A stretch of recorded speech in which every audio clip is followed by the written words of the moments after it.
بسم الله الرحمن الرحيم. وبالحق أنزلناه وبالحق نزل وما أرسلناك إلا مبشرا ونذيرا وقرآنا فرقناه لتقرأه على الناس على مكث ونزلناه تنزيلا. مشاهدي الكرام، سلام الله عليكم ورحمته وبركاته. أهلا بحضراتكم في لقاء متجدد وحلقة من برنامج القرآن المعلم، الذي نسعد فيه بحضراتكم على مائدة القرآن الكريم، نتلو كتاب الله عز وجل ونتعلم كيف نتلو القرآن الكريم كما أنزل على قلب الحبيب صلى الله عليه وسلم، فإن الله عز وجل يحب أن يقرأ القرآن كما أنزل. واسمحوا لي أن أرحب بداية بضيف الحبيب فضيلة الشيخ محمد عبد الحي. أهلا بحضرتك. أهلا بحضرتك. سنبدأ بإذن الله تعالى بقراءة ومراجعة الصفحة الماضية، صفحة المراجعة، والتي تبدأ من الآية 104 من سورة يوسف على نبينا وعليه أفضل الصلاة وأتم التسليم، وإلى نهاية الصفحة، وهي نهاية السورة عموما، وهي توافق الصفحة رقم 248 حسب ترقيم مصحف طبعة المدينة المنورة على ساكنها أفضل الصلاة وأتم التسليم. سيتفضل فضيلة الشيخ محمد عبد الحي بقراءة الصفحة، ثم بعد ذلك نشترك سويا في قراءة وتصحيح تلاوة آيات الصفحة التي تليها، وهي بداية سورة الرعد. وبإذن الله تبارك وتعالى بعد ذلك يمكن أن نستقبل اتصالاتكم وأن نستمع لقراءتكم. يتخلل المداخلات والاتصالات التعريج وإلقاء الضوء على بعض وأهم الأحكام التجويدية في بعض هذه الآيات، كما تسعدون بقراءة الصفحات بعد التصحيح بإذن الله تعالى قراءة مرتلة بإذن الله تبارك وتعالى. فهيا بنا على بركة الله نفتح المصاحف، هيا بنا نتابع القراءة. الآية 104 من سورة يوسف عليه السلام. تفضل سيد الشيخ محمد. أعوذ بالله من الشيطان الرجيم. بسم الله الرحمن الرحيم. وما تسألهم عليه من أجر إن هو إلا ذكر للعالمين. وكأين من آية في السماوات والأرض يمرون عليها وهم عنها معرضون. وما يؤمن أكثرهم بالله إلا وهم مشركون. أفأمنوا أن تأتيهم غاشية من عذاب الله أو تأتيهم الساعة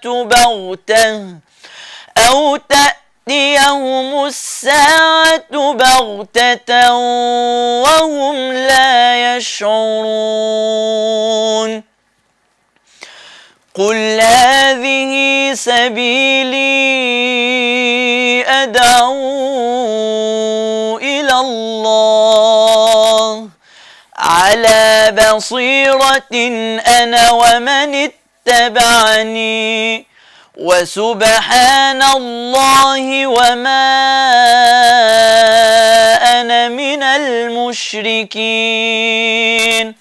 وما أرسلنا من قبلك إلا رجالا نوحي إليهم من أهل القرى أفلم يسيروا في الأرض فينظروا كيف كان عاقبة الذين من قبلهم ولدار الآخرة خير للذين اتقوا أفلا تعقلون حتى إذا استيأس الرسل وظنوا أنهم قد كذبوا جاءهم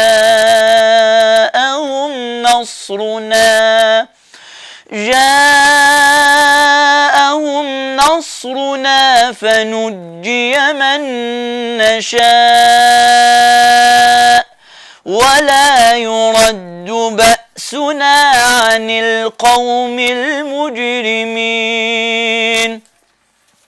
لقد كان في قصصهم عبرة لأولي الألباب ما كان حديثا يفترى ولكن تصديق الذي بين يديه وتفصيل كل شيء وهدى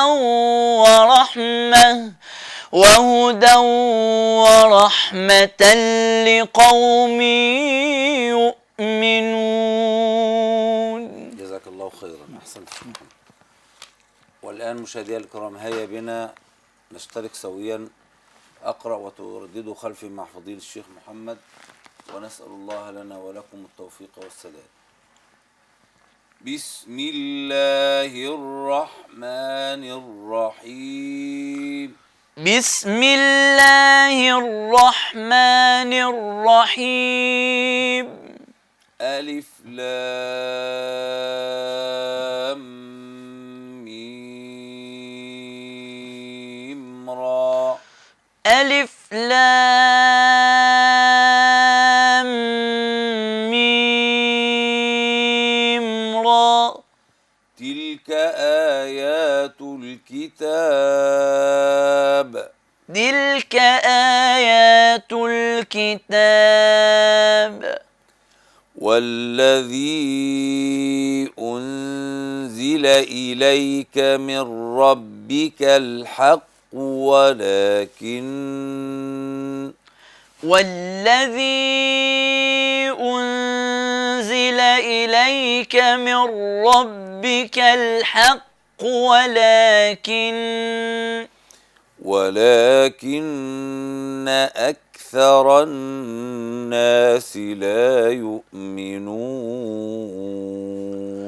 ولكن أكثر الناس لا يؤمنون.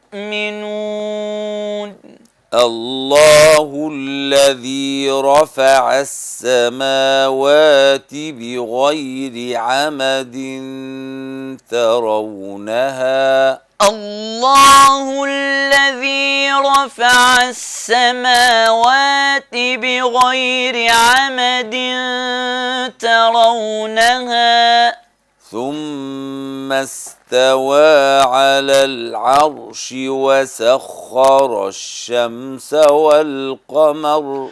ثم استوى على العرش وسخر الشمس والقمر. كل يجري لأجل مسمى. كل يجري لأجل مسمى. يدبر الأمر يفصل الآيات لعلكم بلقاء ربكم توقنون. يدبر الأمر يفصل الآيات لعلكم بلقاء ربكم توقنون. وهو الذي مد الأرض وجعل فيها رواسي وأنهارا. وهو الذي مد الأرض وجعل فيها رواسي رواسي وأنهارا ومن كل الثمرات جعل فيها زوجين اثنين ومن كل الثمرات جعل فيها زوجين اثنين يغشي الليل النهار يغشي الليل النهار إن في ذلك لآيات لقوم يتفكرون إن في ذلك لآيات لقوم يتفكرون وفي الأرض قطع متجاورات وجنات من أعناب وزرع ونخيل صنوان وفي الأرض قطع متجاورات وجنات من أعناب وزرع ونخيل صنوان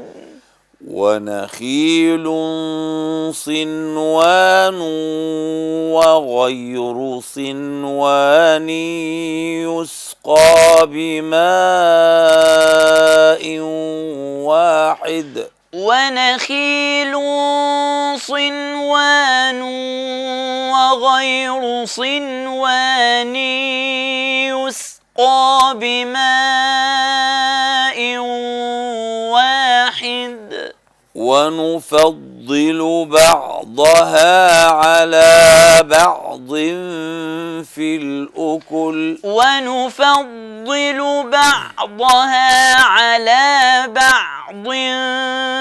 الأكل إن في ذلك لآيات لقوم يعقلون إن في ذلك لآيات لقوم يعقلون. من معنا سيدي؟ الأستاذ أحمد. الأستاذ أحمد الشرقية، السلام عليكم ورحمة الله تعالى وبركاته. وعليك السلام ورحمة الله تعالى وبركاته. أهلا وسهلا يا أبو أحمد، تفضل سيدي. ورضي الله عن ضيفك الكريم مولانا. أعوذ بالله من الشيطان الرجيم. بسم الله الرحمن الرحيم. ألف لام ميم را.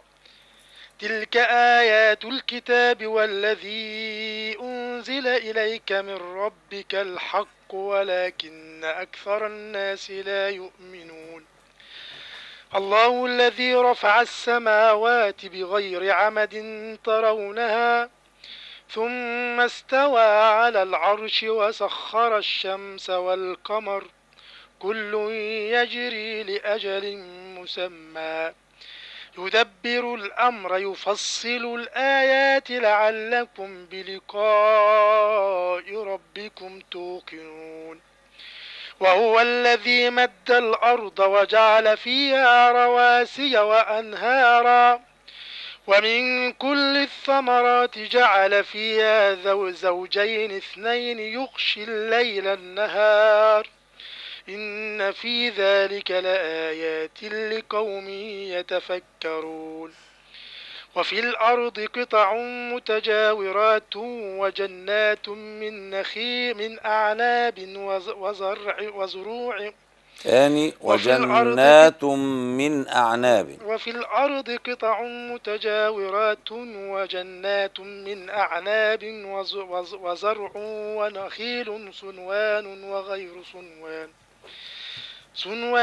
وغير صنوان يسقى بماء واحد بعضها على بعض في الأكل إن في ذلك لآيات لقوم يعقلون وإن تعجب فعجب قولهم أإذا كنا ترابا أإنا لفي خلق جديد أولئك الذين كفروا بربهم وأولئك الأغلال في أعناقهم وأولئك أصحاب النار هم فيها خالدون.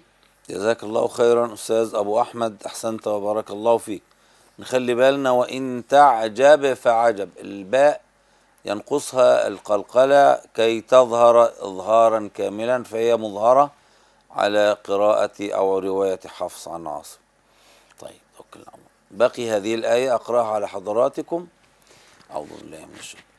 وإن تعجب فعجب قولهم أإذا كنا ترابا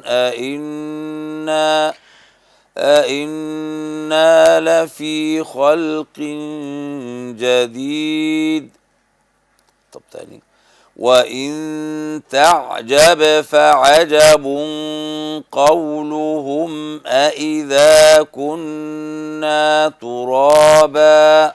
وإن تعجب فعجب قولهم أإذا كنا ترابا.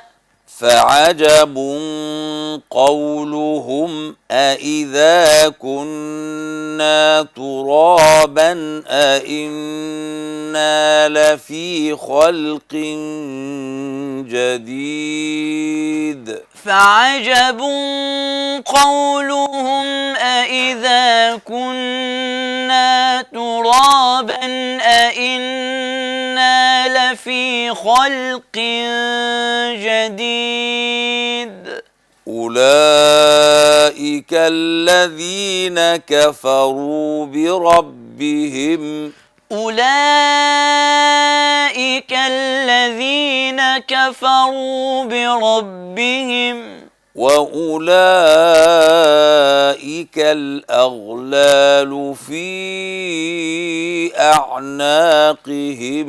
وأولئك الأغلال في أعناقهم. وأولئك أصحاب النار هم فيها خالدون. وأولئك أصحاب النار هم فيها خالدون. مشاهدينا الكرام، اسمحوا لي أن أقرأ على حضراتكم الصفحة الماضية، ثم يتفضل فضيلة الشيخ محمد بقراءة الصفحة الجديدة، ثم أقرأها أيضا ونتكلم ونتحدث في الأحكام التجويدية بعد ذلك. أعوذ بالله من الشيطان الرجيم. بسم الله الرحمن الرحيم. وما تسألهم عليه من أجر إن هو إلا ذكر للعالمين.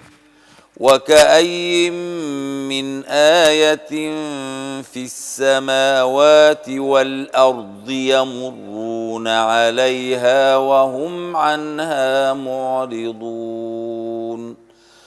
وما يؤمن أكثرهم بالله إلا وهم مشركون. أفأمنوا أن تأتيهم غاشية من عذاب الله أو تأتيهم الساعة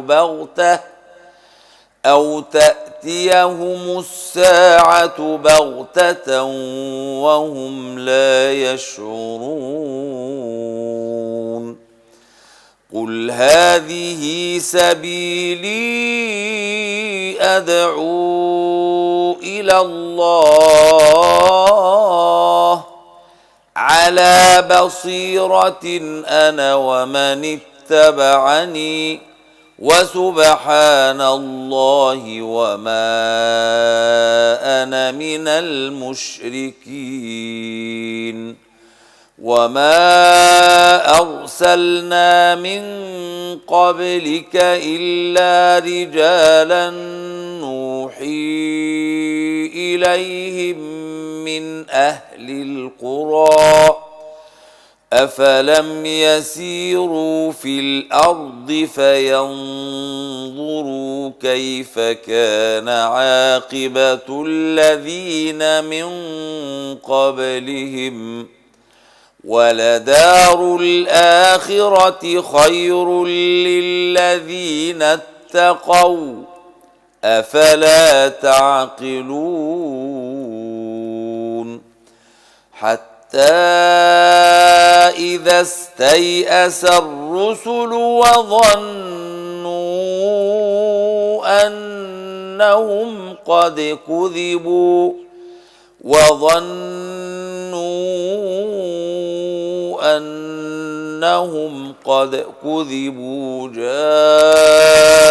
جاءهم نصرنا فنجي من نشاء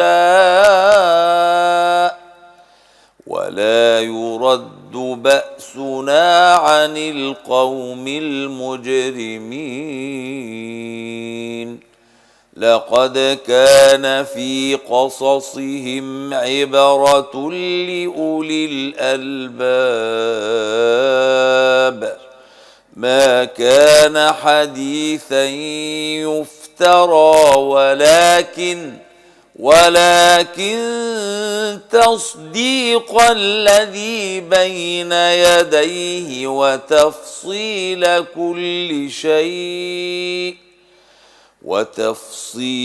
كل شيء وهدى ورحمة لقوم يؤمنون.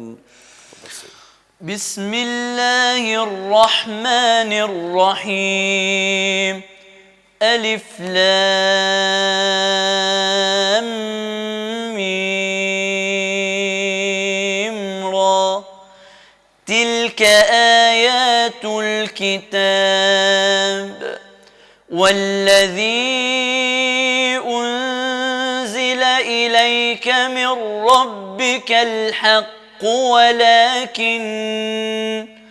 ولكن أكثر الناس لا يؤمنون. الله الذي رفع السماوات بغير عمد ترونها ثم استوى على العرش وسخر الشمس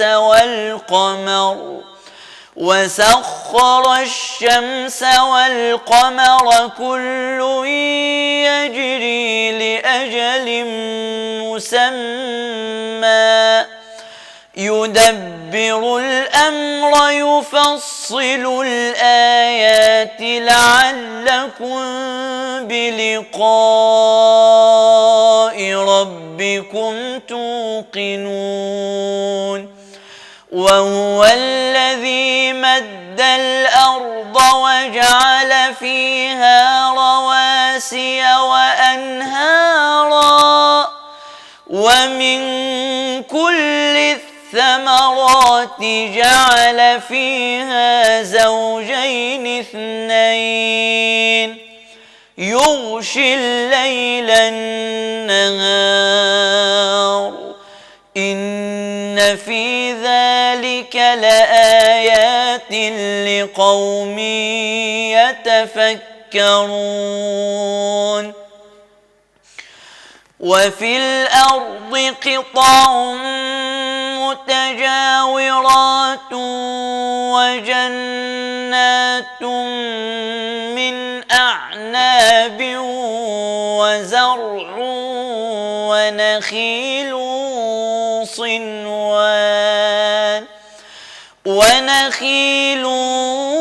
صنوان غير صنوان يسقى بماء واحد ونفضل بعضها على بعض في الأكل إن في ذلك لآيات لقوم يعقلون وإن تعجب فعجب قولهم أإذا كنا ترابا أإنا لفي خلق جديد أولئك الذين كفروا بربهم وأولئك الأغلال في أعناقهم وأولئك أصحاب النار هم فيها خالدون. جزاك الله خيرا. ومعنا ومعكم الأستاذ أحمد القاهرة. السلام عليكم ورحمة الله تعالى وبركاته. وعليكم السلام ورحمة الله وبركاته. تفضل سيدي الفاضل. أهلا وسهلا. أعوذ بالله من الشيطان الرجيم. بسم الله الرحمن الرحيم. ألف لام ميم را. تلك آيات الكتاب والذي أنزل إليك من ربك الحق ولكن أكثر الناس لا يؤمنون. الله الذي رفع السماوات بغير عمد ترونها ثم استوى على العرش وسخر الشمس والقمر كل يجري لأجل مسمى يدبر الأمر يفصل الآيات لعلكم بلقاء ربكم توقنون. وهو الذي مد الأرض وجعل فيها رواسي وأنهارا ومن كل الثمرات جعل فيها زوجين اثنين يغشي الليل النهار إن في ذلك لآيات لقوم يتفكرون. وفي الأرض قطع متجاورات وجنات من أعناب وزرع ونخيل صنوان وغير صنوان يسقى بماء واحد ونفضل بعضها على بعض في الأكل إن في ذلك لآيات لقوم يعقلون. وإن تعجب فعجب قولهم أإذا كنا ترابا أإنا لفي خلق جديد أولئك الذين كفروا بربهم وأولئك الأغلال في أعناقهم وأولئك أصحاب النار هم فيها خالدون. جزاك الله خيرا أستاذ أحمد من القاهرة. أحسنت وبارك الله فيك. اسمحوا أن أقرأ الصفحة مرة أخرى بإذن الله تعالى. بسم الله الرحمن الرحيم. ألف لام ميم را. تلك آيات الكتاب والذي أنزل إليك من ربك الحق ولكن أكثر الناس لا يؤمنون. الله الذي رفع السماوات بغير عمد ترونها ثم استوى على العرش وسخر الشمس والقمر كل يجري لأجل مسمى يدبر الأمر يفصل الآيات لعلكم بلقاء ربكم توقنون. وهو الذي مد الأرض وجعل فيها رواسي وأنهارا ومن كل الثمرات جعل فيها زوجين اثنين يغشي الليل النهار إن في ذلك لآيات لقوم يتفكرون. وفي الأرض قطع متجاورات وجنات من أعناب وزرع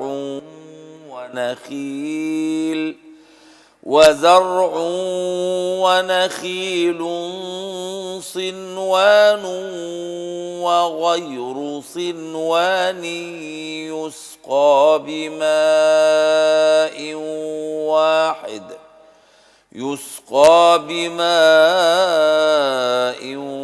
واحد ونفضل بعضها على بعض في الأكل إن في ذلك لآيات لقوم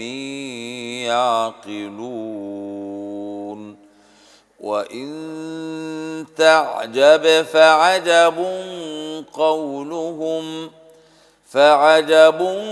قولهم أإذا كنا ترابا أإنا لفي خلق جديد أولئك الذين كفروا بربهم وأولئك الأغلال في أعناقهم وأولئك أصحاب النار هم فيها خالدون. نعوذ بالله منها. مشاهدينا الكرام، تعالوا بنا نلقي الضوء على بعض وأهم الأحكام الموجودة. أول السورة ألف لام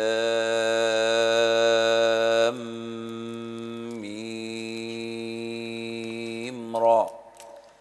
هذه الحروف المقطعة الواقعة أوائل السور، وهي على النحو التالي: الألف لا تمد أصلا، ننطقها ألف لام ف ألف كما أنطقها هكذا. اللام أيضا ننطقها على حدة، نقول لام، يبقى ألف لام، يعني ننطق مسمى الحرف لام، وننطقها أو نمدها 6 حركات لأنها مد لازم حرفي مثقل. ليه؟ لأن بعدها تشديد. فين التشديد؟ تشديد لأنه ميم اللام أدغمت في ميم الميم. طبعا مش لغز ولا حاجة، مش احنا بننطق مسمى الحرف فبنقول ألف، لما نكتبها بالحسب النطق ما ننطق ألف لام ف. طب ولام ننطقها لام ألف ميم، يبقى اللام بننطق مسماها مسمى الحرف، فبيبقى في آخره الميم. وبعدها الميم، ميم الميم، والميم بننطقها ميم يه ميم، فبندغم الميم الأولى في الثانية، يبقى ألف لام ميم. يبقى هنا إيه بعد المد اللازم الحرف المثقل إدغام صغير. طبعا مع الغنة طبعا. طب ميم 6 حركات بس، مش هنقف زي سيدنا الشيخ أبو جعفر، لا هنوصل. كل القراء بيوصلوا الحروف ما عدا أبو جعفر اللي بيقف أو بيسكت على كل، لا يقف طبعا، في فرق بين الوقف والسكت، أعتذر يعني، بيسكت على كل حرف من الحروف المقطعة، لكن كل القراء بيصلوها، فيقول ميم را، يبقى الميم بنمدها مد لازم حرفي هنا مخفف بقى عشان ما فيش تسديد. ليه؟ لأنه ميم را ساكنة بس، وهنا ميم ساكنة وأتى بعدها راء، يبقى إظهار شفوي. وراء من الحروف التي تمد مدا طبيعيا أو زي المد الطبيعي حركتين، فيخطئ من يزيد عن حركتين أو ينقص عن حركتين. نعم سيدي. أم أحمد ومعنا ومعكم الأستاذة أم أحمد من المنصورة. السلام عليكم ورحمة الله تعالى وبركاته. نعم. وعليكم السلام ورحمة الله وبركاته. ازيك يا شيخ حاتم؟ ربنا يجزيك عنا خير الجزاء يا رب. وعن فضيلة الدكتور أحمد عبد. الله يكرمك، الله يبارك فيك. بعد القراءة بارك الله فيك. تفضلي تفضلي. أعوذ بالله من الشيطان الرجيم. بسم الله الرحمن الرحيم. ألف لام ميم را. تلك آيات الكتاب الذي أنزل إليك من ربك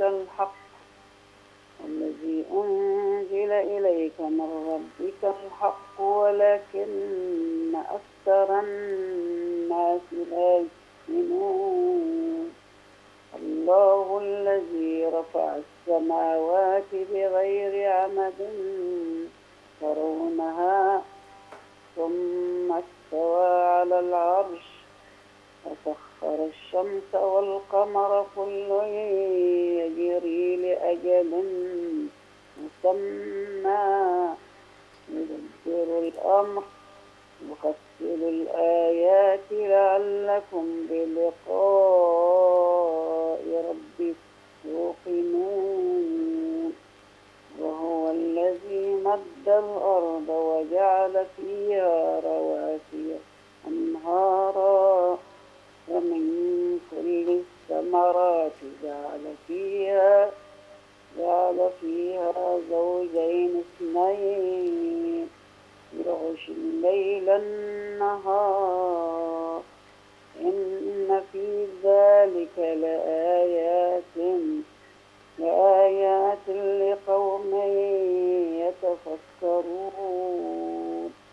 وفي الأرض قطع متجاورات وجنات من أعناب وزرع ونخيل صنوان وغير صنوان يسقى بماء واحد ونفضل بعضها على بعض في الأكل إن في ذلك لآيات لقوم يعقلون. فإن فعجب قولهم أإذا كنا ترابا أئنا جديد. أولئك الذين كفروا بربهم وأولئك الأغلال في أعناقهم وأولئك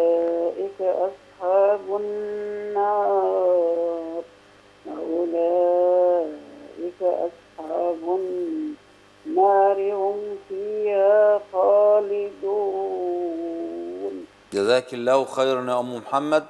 ومعنا الأستاذة فرح من بني سويف، ويعني حتى يعني إن شاء الله نسمع صوتها الأستاذة فرح. نقول للأستاذة أم أحمد وإن تعجب فعجب، زي أيضا ما علقت على القراءة السابقة نقول إن تعجب فعجب نقلقل. وأيضا قولهم أإذا كنا ترابا أئنا يظهر. السلام عليكم ورحمة الله وبركاته. ألو. الأستاذة فرح أهلا وسهلا، تفضلي. بسم الله الرحمن الرحيم. وعليكم السلام ورحمة الله وبركاته. تفضلي. ألف لام ميم را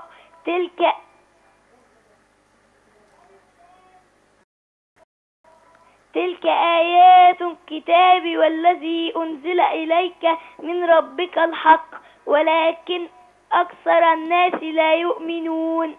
الله الذي رفع السماوات بغير عمد ترونها ثم استوى على العرش وسخر الشمس والقمر كل يجري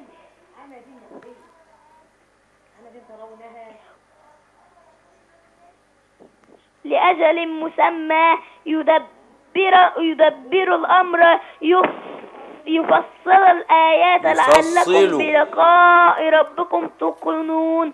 وهو الذي مد الأرض وجعل فيها رواسي وأنهارا ومن كل الثمرات جعل فيها زوجين اثنين يغشي الليل النهار إن في ذلك لآيات لقوم يتفكرون. وفي الأرض قطع متجاورات وجنات من أعناب وزرع ونخيل صنان وغير صنان يسقى بماء واحد ونفصل بعضها على بعض في الأكل إن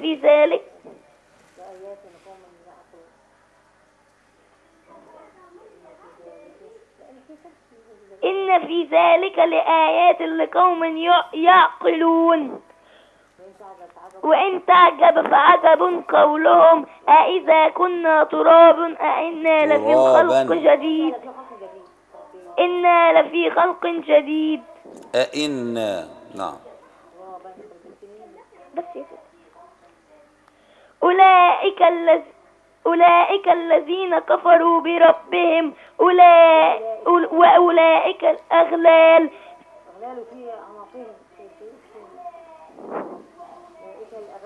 في أعناقهم وأولئك أصحاب النار هم فيها خالدون. جزاك الله خيرا يا أستاذة فرح. بس تابعيني عشان أقول لك على بعض الملحوظات كده تخلي بالك منها. بغير عمد، العين والميم عليها فتحة، أما الدال مكسورة بالتنوين. عمد ترونه. وكلمة يفصل أيضا خلي بالنا بالضم، يفصل مع التشديد. طيب لآيات لقوم. وكلمة صنوان وغير صنوان يسقى. وأيضا كلمة أإذا كنا ترابا أإنا لفي خلق. جزاك الله خيرا وأحسن الله إليك. طيب ومعنا ومعكم الأستاذ علي علاه الله من كفر الشيخ. السلام عليكم ورحمة الله تعالى وبركاته. السلام عليكم ورحمة الله تعالى وبركاته. أهلا أستاذنا الحبيب، تفضل سيدي. خليك يا سيدي. بسم الله الرحمن الرحيم. ألف لام ميم را تلك آيات الكتاب والذي أنزل إليك من ربك الحق ولكن أكثر الناس لا يؤمنون. الله الذي رفع السماوات بغير عمد ترونها ثم استوى على العرش وسخر الشمس والقمر كل يجري لأجل مسمى يدبر الأمر يفصل الآيات لعلكم بلقاء ربكم توقنون وهو الذي مد الأرض وجعل فيها رواسي وأنهارا ومن كل الثمرات جعل فيها زوجين اثنين يغشي الليل النهار إن في ذلك لآيات لقوم يتفكرون وفي الأرض قطع متجاورات وجنات من أعناب وزرع ونخيل صنوان وغير صنوان يسقى بماء واحد ونفضل بعضها على بعض في الأكل إن في ذلك لآيات لقوم يعقلون وإن تعجب فعجب قولهم وإن تعجب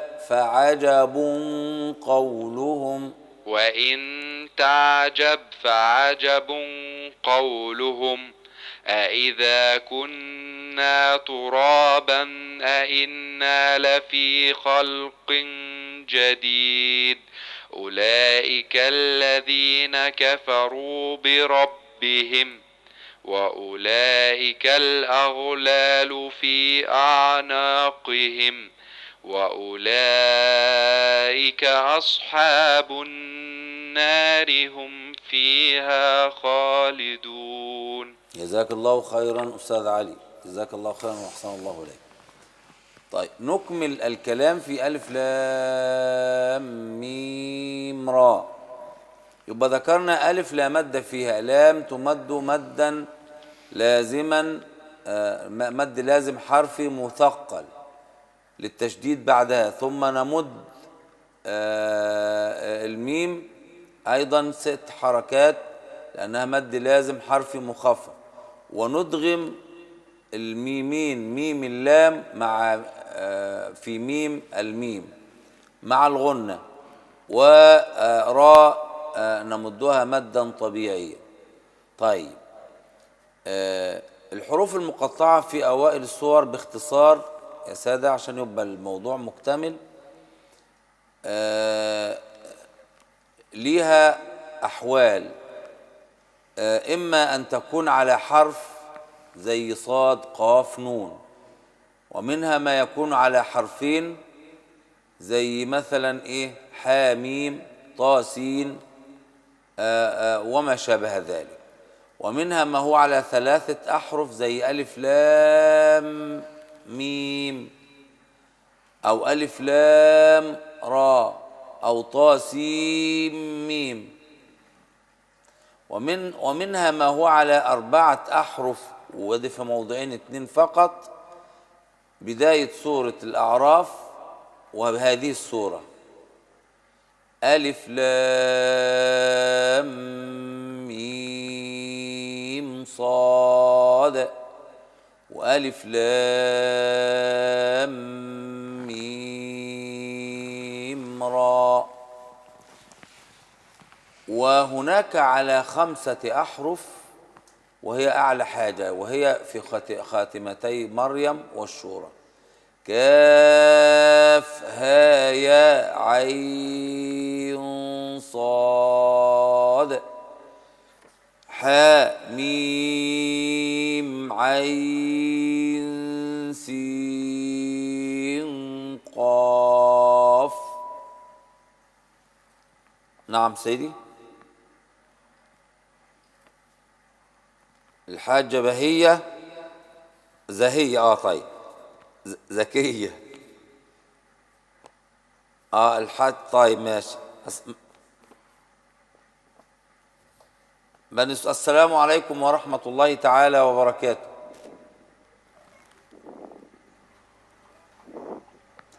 اتفضلي يا حاجة تقية. السلام عليكم ورحمة الله وبركاته. أشارك أقرأ؟ طبعا أهلا بيكي، تفضلي. أشارك أقرأ؟ نسعد بيكي يا حاجة، تفضلي تفضلي. أعوذ بالله من الشيطان الرجيم. بسم الله الرحمن الرحيم. أعوذ بالله من الشيطان الرجيم. بسم الله الرحمن الرحيم. ألف لام ميم را. تلك آيات الكتاب والذي أنزل إليك من ربك الحق ولكن أكثر الناس لا يؤمنون. الله الذي رفع السماوات بغير عمد ترونها ثم استوى على العرش وسخر الشمس والقمر كل يجري لأجل مسمى يدبر الأمر يفصل الآيات لعلكم بلقاء ربكم توقنون. وهو الذي مد الأرض وجعل فيها رواسي وأنهارا ومن كل الثمرات جعل فيها زوجين اثنين يغشي الليل النهار إن في ذلك لآيات لقوم يتفكرون. وفي الأرض قطع متجاورات وجنات من أعناب وزرع ونخيل وغير صنوان وغير صنوان يسقى بماء واحد ونفضل بعضها على بعض في الأكل إن في ذلك لآيات لقوم يعقلون. وإن تعجب فعجب قولهم إذا كنا ترابا إنا لفي خلق جديد أولئك الذين كفروا بربهم وأولئك الأغلال في أعناقهم وأولئك أصحاب النار هم فيها خالدون. جزاك الله خيرا يا أستاذة تقية من بني سويف، أحسن الله إليك. ومن خلال قراءة حضرتك يعني ما شاء الله عليكي، بس يعني أوصيك بتحرير حرف الجيم، ننطقها فصيحة. الجيم الفصيحة اللي هي إيه؟ تجري، جعل، زوجين، تعجب، فعجب، وهكذا، جديد. ولا ننطقها بالجيم القاهرية اللي بتقول إيه؟ مثلا إيه؟ جعل زوجين. يعني هذه طبعا ليست من القرآن، لكن الصحيح أن ننطقها جيم، وهي تخرج الجيم من وسط اللسان مع الثنايا أو مع يعني إيه، مع حنك الأعلى. طيب يا حبيبي جزاك الله خير. طيب حتى نكمل يعني ألف لام را فقط ثم نختم، لأنه لم يبقى إلا أقل من 5 دقائق.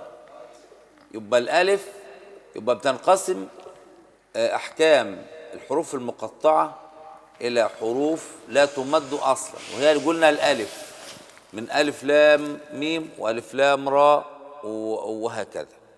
طيب وحروف تمد 6 حركات، وهي 8 أحرف مجموعة في قوله كم عسل نقص أو سنقص علمه.